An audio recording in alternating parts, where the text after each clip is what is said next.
Bom dia, muito bom dia, queridos ouvintes e amigos da Rádio Mundial. Estamos aqui em mais uma sexta-feira, depois de algum tempo, os dois de volta. Eu sou Ademir Serafim Júnior. Eu sou João Paulo Miranda. E nós somos o projeto Semente Abstrata, trazendo para vocês toda sexta agora aqui na Rádio Vibe Mundial. Vibe Mundial. Com um novo nome, o nosso formatinho de rádio, o nosso programa aqui trazendo assuntos herméticos, ocultistas, iniciáticos, com uma linguagem sempre buscando ser muito atual, muito leve e principalmente muito acessível. E apesar de herméticos, ocultos e tal, reais.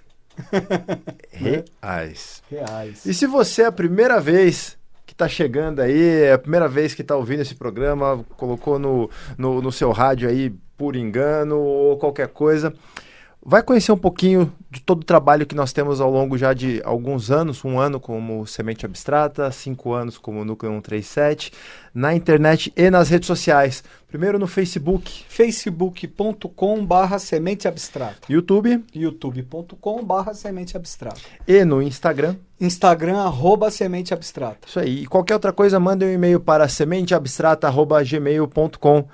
Nessas páginas vocês encontram algumas centenas de textos e algumas centenas também de vídeos. É muito material bacana, já foram muitos assuntos que nós abordamos sobre os mais diversos temas. Pesquisa lá, certo? É isso aí. Ô João, hoje eu só queria pedir uma rápida licença porque eu queria mandar um abraço para um casal de amigos. Por favor. E eu queria mandar um abração para o meu amigo Maurício e para sua esposa Mari. Um grande beijo para vocês, um pessoal que a gente se conhece do trabalho e que nos acompanham também aqui. Maurício e Mari, beijão, um abraço para vocês. Valeu. Valeu. João. Valeu aí, obrigado mesmo. Hein? Alguns programas nós começamos a falar um pouco... Dois atrás. Dois programas. Uhum. Começamos a conversar sobre o símbolo, o arquétipo dos planetas na astrologia, daqueles que seriam os 7 planetas sagrados, certo? E o que era para ser um programa falando sobre alguns planetas virou um programa só sobre Saturno. Sobre Saturno, né? E então precisamos da sequência, afinal restam 6 ainda ou mais para nós falarmos. E a minha sugestão hoje seria que falássemos sobre o filho de Saturno. Seria que nós começássemos hoje falando sobre Júpiter. Júpiter. O que você acha? Acho bacana, pô. Então vamos lá, João. Como filhos dele, né? Filhos diletos. Você sabe que valeria até em alguma oportunidade fazermos um programa sobre Saturno e Júpiter. Só sobre os dois. Porque... hoje acho que vai ser um pouco. Né? Olha... Mas diga. Desculpa ter te cortado. Não, faça isso sempre. João, Saturno e Júpiter. Na teosofia, nós aprendemos que Saturno é o começo de um sistema evolutivo. Júpiter é o fim desse sistema evolutivo. Ao mesmo tempo, nós aprendemos que quando uma criatura alcança todo o seu potencial evolutivo em termos de consciência, ela se torna um criador consciente. Sim. Né? É quando o filho vira um pai. Há uma relação bem interessante. Horus se tornando Osíris, né? Osíris renascendo em Horus, enfim. A partir de Horus. Na mitologia egípcia, Eu acho que esse deveria ser o elo de ligação entre esses dois planetas para nós começarmos a conversar hoje. Com certeza. Tá? Então, para a gente criar ainda, ferramentalizar um pouco mais essa ambiência, eu queria ouvir de você, como astrólogo, o que Júpiter significa. Putz, grila. Precisaria de algumas 7 eternidades, mas vamos ver o que a gente consegue. Ele como o sétimo estado de consciência, o 7º estágio evolutivo, pelo menos uns 7 eons, né? Ai. Puxa, bom, se nós formos partir da superfície, tá? E das características mais corriqueiras relacionadas a Júpiter, na astrologia, se restringindo à astrologia, né? Então você vai pegar lá, por exemplo, um manual de astrologia, aí vai dizer que Júpiter é um planeta benéfico, né? O grande benéfico. O grande benéfico, né? O que é uma falácia, não é bem assim, né?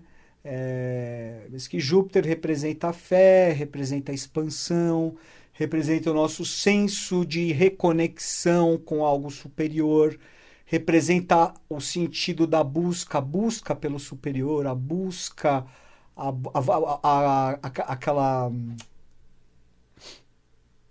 aquele mito bíblico, né? Aquela história bíblica da volta do filho pródigo, né? A volta à casa do pai, né? Então Júpiter sendo também o filho jovem que volta à casa do pai, Saturno, né?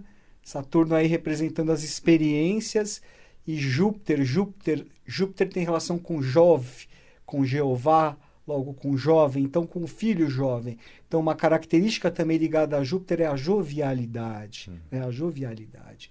Indo para um ponto um pouquinho mais profundo, vamos dizer, mais ligado à mitologia, né? Zeus é filho de Cronos, né? Júpiter é filho de Saturno, ele destrona o pai, né?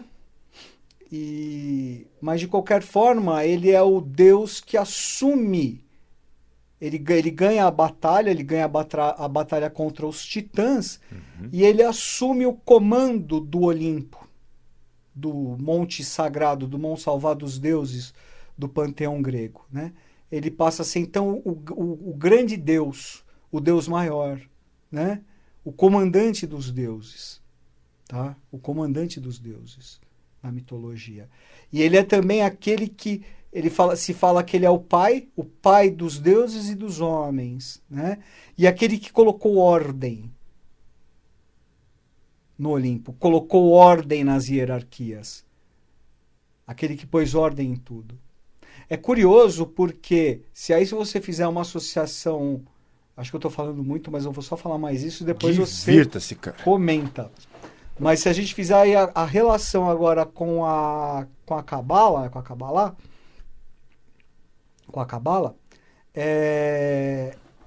a Sefira correspondente a Júpiter, né, é Hesed, é a quarta Sefira, né, cujo significado, vamos dizer, principal é a misericórdia. Se fala a misericórdia de Deus, o aspecto da misericórdia de Deus. Que lado que fica? Fica no pilar no pilar do amor, né? No pilar, existe o pilar do rigor.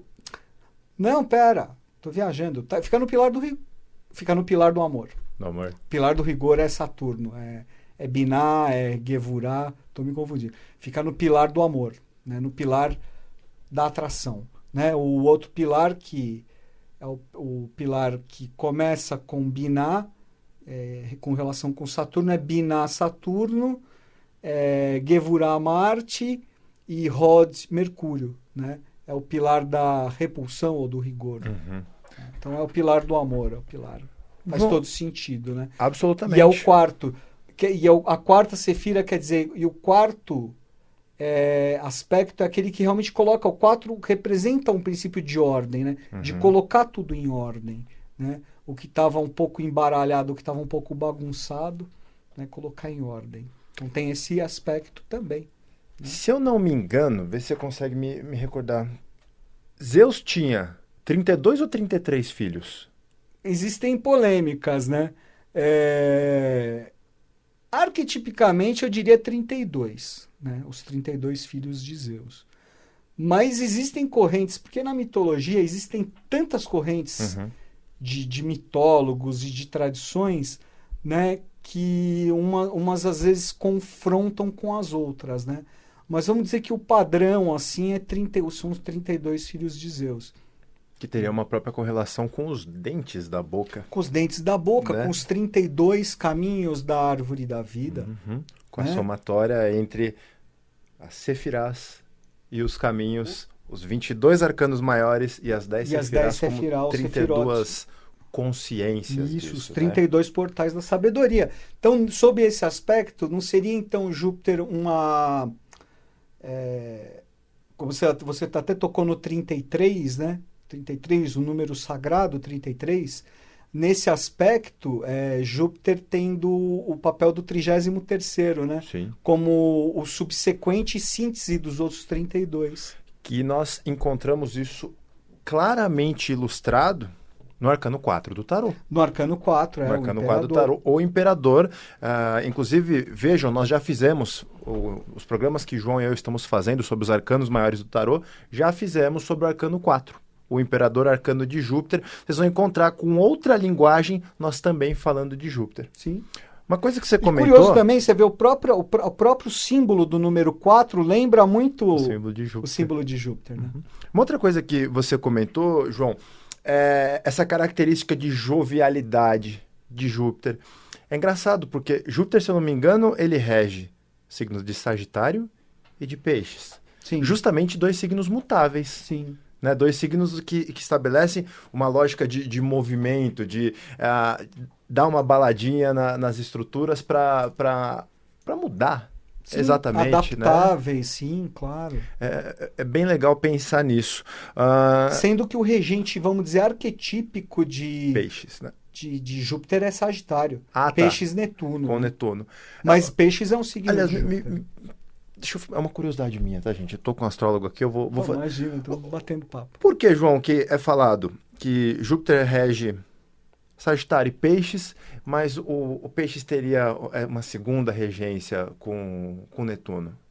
Porque é o seguinte, né?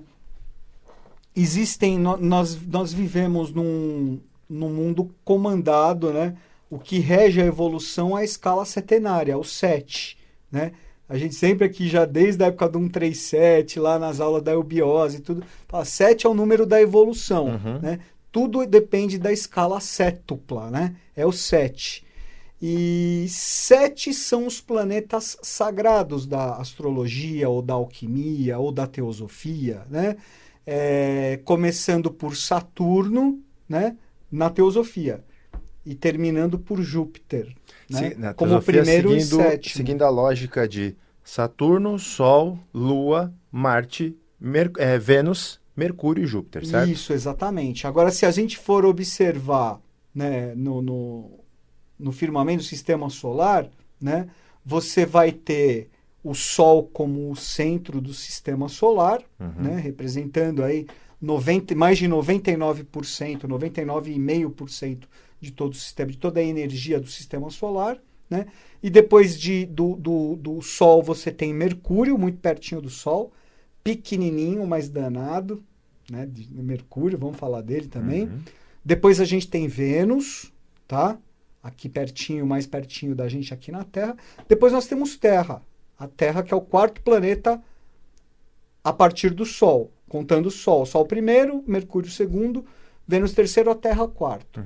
Como satélite da Terra, que na verdade para a teosofia, para a astrologia, para o hermetismo, a Lua não é um satélite, mas é um planeta sagrado, temos absolutamente atrelado à Terra a Lua. Sim. Influenciando sobremaneira, de uma maneira muito, muito, muito forte, acentuada a Terra e logo os seres humanos, a Lua. Depois nós temos ali pertinho também da Terra Marte. Lembrando que na alquimia, no hermetismo, na teosofia, a Terra é um aspecto de Marte. Né? Marte é a alma da Marte Terra. é a alma da Terra. Que também já conversamos sobre isso no programa do Arcano 11. Do Arcano 11, exatamente, recentemente. E depois, né, depois desse jogo, nós temos os dois gigantes, assim, os dois planetas mais gigantes, que é Júpiter e Saturno, né, que são os planetas exteriores, certo? São os planetas exteriores. Que aí eles já passam a ter uma influência sobre o ser humano um pouco mais num sentido mais profundo, mais ligado ao subconsciente, ao psicológico e tal. E os dois são os comandantes da evolução. Júpiter e depois Saturno. Saturno representa nesse ponto o limite. É o espaço com limites. Né? Por isso que também Saturno é o senhor das maias, é o senhor do tempo, é Cronos. Né? Ele é o comandante da evolução porque ele é o limite, ele representa o limite. Né? Então, até esse limite existe até entre o Sol e Saturno, nós temos o universo manifestado, a consciência manifestada. Depois de Saturno, que representa o limite, nós temos o espaço sem limites, né? Nós temos 3 planetas que representam forças espirituais, né? Forças que estão além da matéria. Forças que comandam esses planetas, esses viajantes, que são Urano, Netuno e Plutão. Uhum.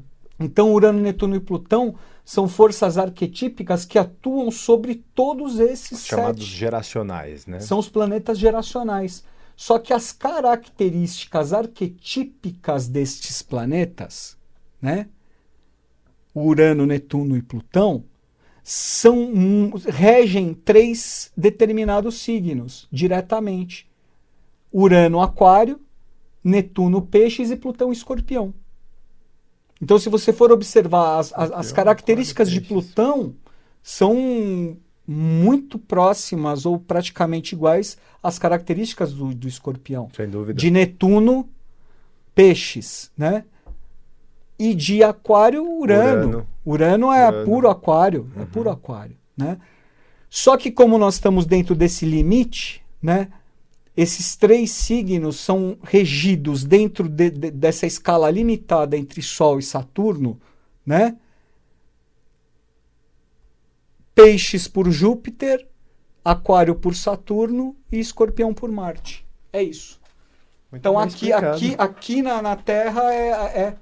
Muito bom. Então o escorpiano, bom. se fala assim, o escorpiano é filho de Marte. O Peixes é filho de Sagitário. Mas as características De Júpiter.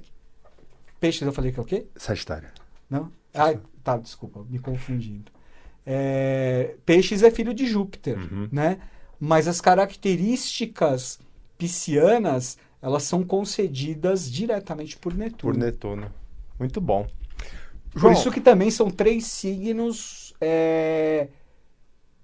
todos os signos são interessantes, mas Escorpião, Peixes e Aquário são signos bastante interessantes, né? São signos com nuances muito especiais e que têm relação com esse fato deles serem regidos pelos geracionais. Vai ficar Urano, até um Netuno pouco e mais Plutão. claro de vocês entenderem um pouco dessa profundidade que o João está trazendo quando chegarmos nos respectivos arcanos. Eu acho que vai ilustrar bem. Com certeza. Né? Eu acho que isso vai ajudar bastante. Que é o quê?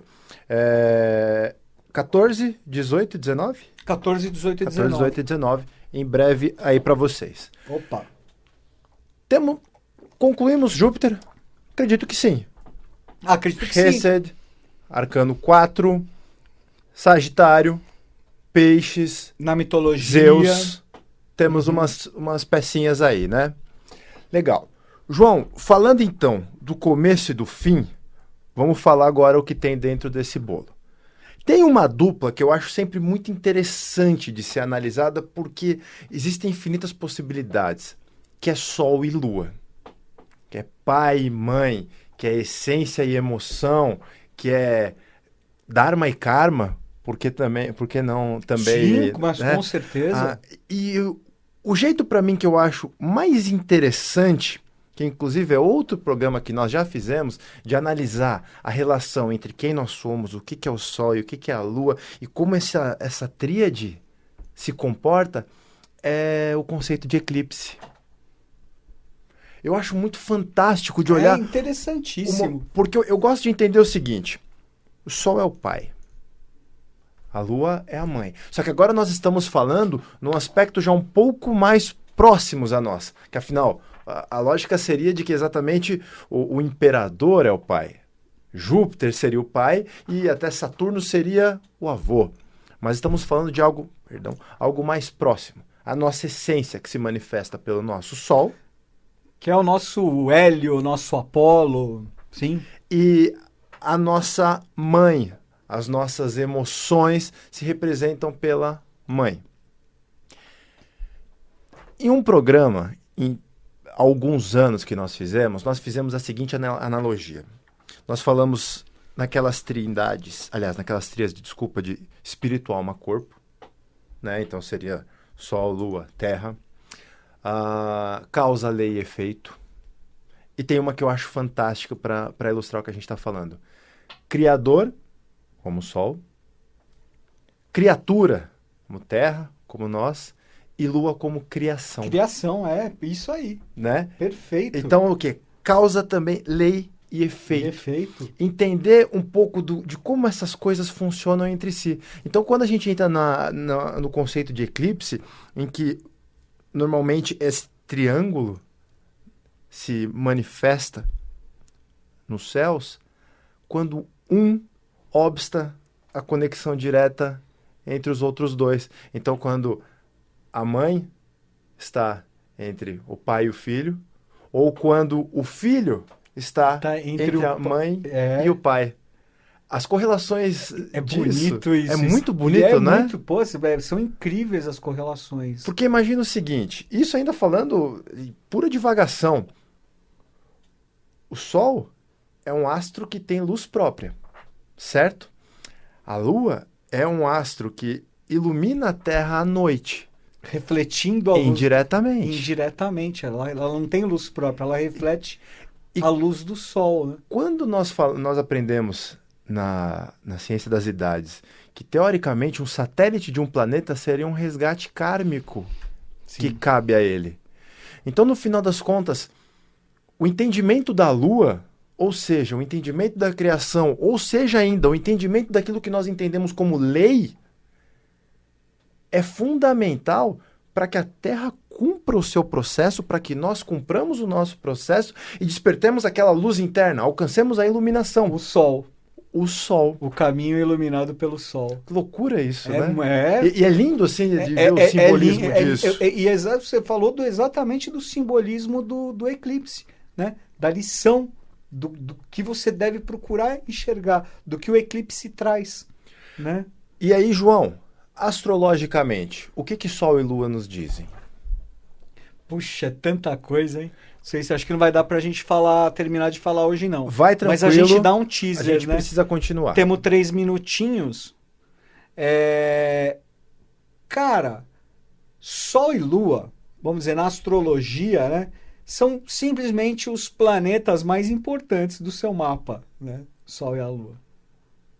São os planetas mais importantes do seu mapa. Normalmente, quando até alguém pergunta qual é o seu signo, estamos falando do signo solar, exatamente. Né? Da posição em que o Sol estava na abóbada celeste no momento em que você nasceu. Eclíptica, exatamente, né? Que são os 12 signos. Existem 88 constelações, né? No sistema. Mas existem os signos que fazem parte do zodíaco, da eclíptica, são 12, né? São os 12 signos zodiacais, né? Então, o seu signo solar é o signo que é onde o Sol estava transitando no momento do seu nascimento, né? Então, se você nasceu ali no dia 25 de fevereiro, sei lá, o Sol estava transitando em Peixes, né? Então, você se diz, que signo você é? Eu sou de Peixes, né? Só que aí normalmente até começa aquela historinha. Mas Peixes é assim, Peixes é assado, Peixes tem essa característica, o Aquário tem essa, e Sagitário tem essa. Horóscopo de revista, né? Horóscopo de revista. Aí fala assim, não, nossa, você é de Gêmeos, pelo amor de Deus, ficar longe de você, né? E tal. E não tem Pobres dos escorpianos, né? Pobres dos escorpianos. E não tem nada a ver, primeiro porque existe a polaridade, né? Existe a polaridade, tudo tem luz e tudo tem sombra, tanto como planeta, tanto como signo, né? Mas, de qualquer forma, você simplesmente dizer que você é desse signo e esse signo traz as características que te predominam, isso não é exatamente correto. É um determinismo bizarro, né? É um determinismo bizarro, né? Às vezes, você, aliás, está muito longe do teu signo solar, né? Aliás, acho que boa parte das pessoas estão longe do próprio signo solar, quando deveriam estar mais perto e buscando isso no sentido de consciência. No sentido de realização. No sentido de realização, porque o Sol representa a nossa essência, né? Representa a nossa individualidade, nossa luz interior, né? E enquanto a Lua representa a nossa sensibilidade, representa a nossa alma, né? Representa as nossas reações, né? Tem muito a ver, a Lua tem muito a ver com os nossos humores, né? Com a maneira como nós reagimos, né? Com a maneira como nós nos comportamos, como o nosso emocional se comporta diante de determinadas situações, né? Então, nesse aspecto, Eu até gosto de falar que eu acho que a Lua é um pouco negligenciada, né? Você pergunta para a pessoa que signo você é, a pessoa fala, não, eu sou Sagitário, eu sou Áries, sei lá, então você é desse jeito. As pessoas esquecem de perguntar qual é a sua Lua, né? Porque pode ter certeza que a Lua da pessoa vai dizer muito mais das características corriqueiras da personalidade, do temperamento dela. As mais visíveis, As né? mais visíveis As do mais que visíveis. o Sol. Poxa, com certeza. É porque se nós partirmos do princípio de que a maioria das pessoas mal se conhece, né, e se manifesta, tanto a questão da personalidade, que isso é questão de ascendente, um assunto para um programa também só para isso, e a Lua, como essas questões minimamente mais desafiadoras, no final das contas, quem sabe de fato qual é a sua essência? Quem consegue... Buscamos isso, mas quem tem de fato o contato com a sua essência? Com certeza. E a Lua, mas isso também não é desmerecendo, né? Não é menosprezando o papel da Lua. Ela tem um papel fundamental, porque ela faz parte do caminho em direção ao Sol, entendeu? A Lua representa a nossa esfinge, os mistérios da nossa alma. Nós gente fizemos chegar à analogia nossa com o Ney. Então isso não é pouca coisa, né? Não fizemos exatamente. A Lua é a que mantém a coesão, né, da Terra com o sistema solar. Logo, ela também faz parte da nossa coesão e chegamos ao fim. Mas vamos lembrar de onde a gente parou. Vamos. Semana que vem a gente parte daí, conclui e parte Sol e Lua falando das bodas alquímicas e tal. Vamos lá. Meus queridos, valeu, pessoal. Obrigado sempre por nos acompanhar. João, obrigado. Sempre um prazer a gente conseguir. Sempre muito bom a gente estar aqui junto. Tá? Pô, é outra coisa. Grande abraço para vocês. Até sexta. Comentem, ajudem a divulgar esse projeto. Grande abraço para vocês. Valeu, pessoal. Tudo de bom. Ótima semana a todos e a você, Ademir. E a todos nós. Amém.